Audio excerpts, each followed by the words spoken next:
5 साल बाद मोदी जिनपिंग की मुलाकात हो रही है। इससे पहले 2019 में यह मुलाकात महाबलीपुरम में हुई थी।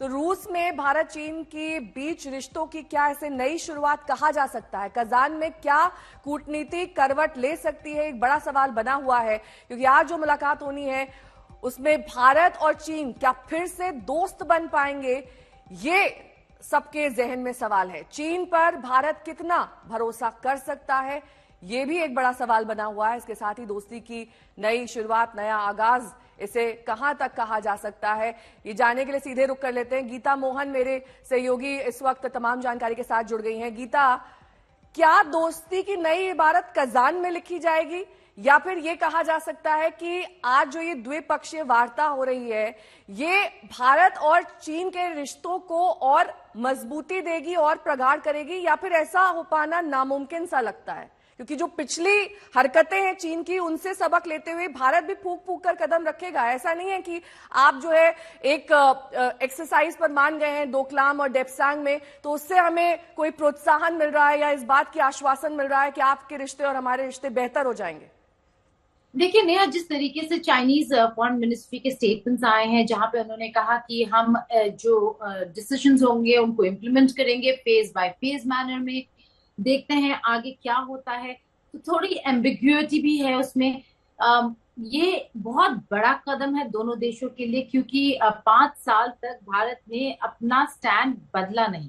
उन्होंने बिल्कुल क्लियर करके रखा था कि जब तक चाइनीज फोर्सेस पीछे नहीं जाएंगे it can not be business as usual. जो नॉर्मल ट्रेड, नॉर्मल एंगेजमेंट चीन के साथ होता आ रहा था, वो नहीं हो सकता।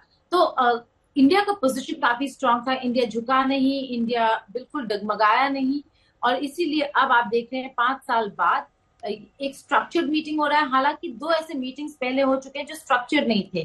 2023 में, यानी कि पिछले साल, एक इनफॉर्मल मीटिंग हुआ था बाय ब्रिक्स के साइडलाइंस पर भारत और चीन के लीडर्स के बीच, और 2022 में G20 इंडोनेशिया में बहुत ही ब्रीफ कॉन्वर्सेशन हुआ था डिनर के दौरान। जैसे कल रात को आपने देखा, डिनर के दौरान दोनों आमने सामने हुए, लेकिन G20 के दौरान उन लोगों ने बात भी की थी इनफॉर्मल।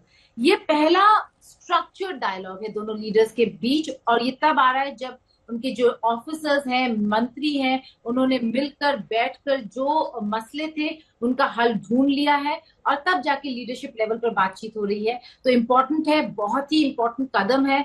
क्या ये दोस्ती की तरफ आगे हाथ बढ़ाता हुआ नजर आ रहा है चीन? नेहा, ये बहुत अर्ली होगा बोलना। क्यों? क्योंकि चीन के साथ जब भी हम आगे बढ़ते हैं तो हम एक बहुत इंपॉर्टेंट टर्म यूज करते हैं फॉरेन पॉलिसी में, कॉशियस ऑप्टिमिज्म। यानी कि आप ऑप्टिमिस्टिक है लेकिन आप बिल्कुल कॉशियस भी हैं कि किस तरीके से आगे बढ़ना है।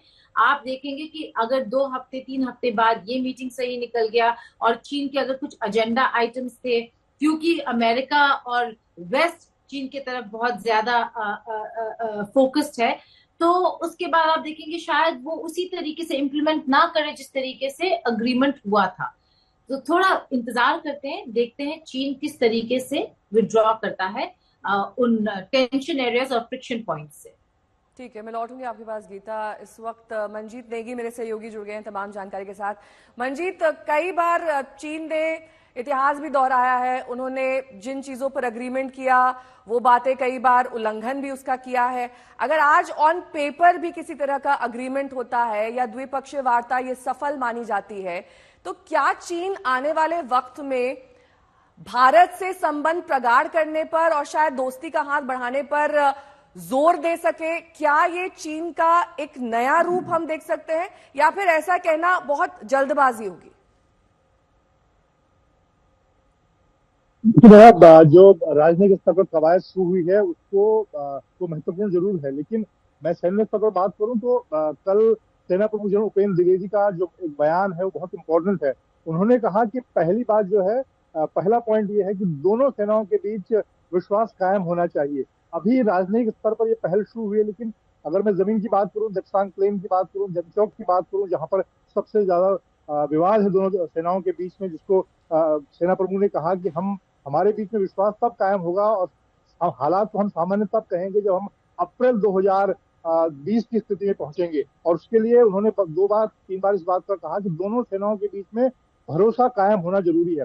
अभी जमीन पर कोई काम नहीं हुआ है। अभी 21 राउंड की जो कोर कमांडर स्तर की बातचीत हुई, दिल्ली में सचिव स्तर की जो बातचीत WMC होती है, उसके पिछले 2-3 महीनों में जो बातचीत हुई, NSSG डोभाल की जो अपने काउंटर पार्ट से बातचीत हुई, जयशंकर की जो अपने स्तर पर बातचीत हुई, ये उसका नतीजा है। राजनयिक ठीक स्तर है। पर ये बातचीत आगे बढ़ी है, लेकिन मैं सैन्य स्तर पर कहूँ, जमीन पर कहूँ, मैं कुछ दिन पहले ही लद्दाख गया था। अगर आप वहां पर देखें तो इंफ्रास्ट्रक्चर पिछले 4 साल में भारत ने जो इंफ्रास्ट्रक्चर बनाया है, उसको इतनी जल्दी डिसएंगेजमेंट, डीएस्केलेशन और डीइंडक्शन के जो 3 प्रोसेस हम देखते हैं इस पूरी प्रक्रिया में, वो बहुत आसान नहीं है। जितनी बड़ी संख्या में हमने 50,000 के आसपास सैनिक तैनात किए हैं, बड़े बड़े इंफ्रास्ट्रक्चर हमने पिछले 4 सालों में तैनात किए हैं, उसमें वक्त लगेगा। और यही बात कल सेना प्रमुख उपेंद्र द्विवेदी ने भी कही कि दोनों अभी राजनीतिक स्तर पर ये अच्छा कदम है, जिसका स्वागत दोनों देश कर रहे हैं, स्वागत होना चाहिए, क्योंकि 4 साल से हालात वहां पर इस तरह के बने हुए हैं। लेकिन जमीन पर जहां पर ये कार्रवाई होनी है, लद्दाख में, जपसांग में, जमचौक में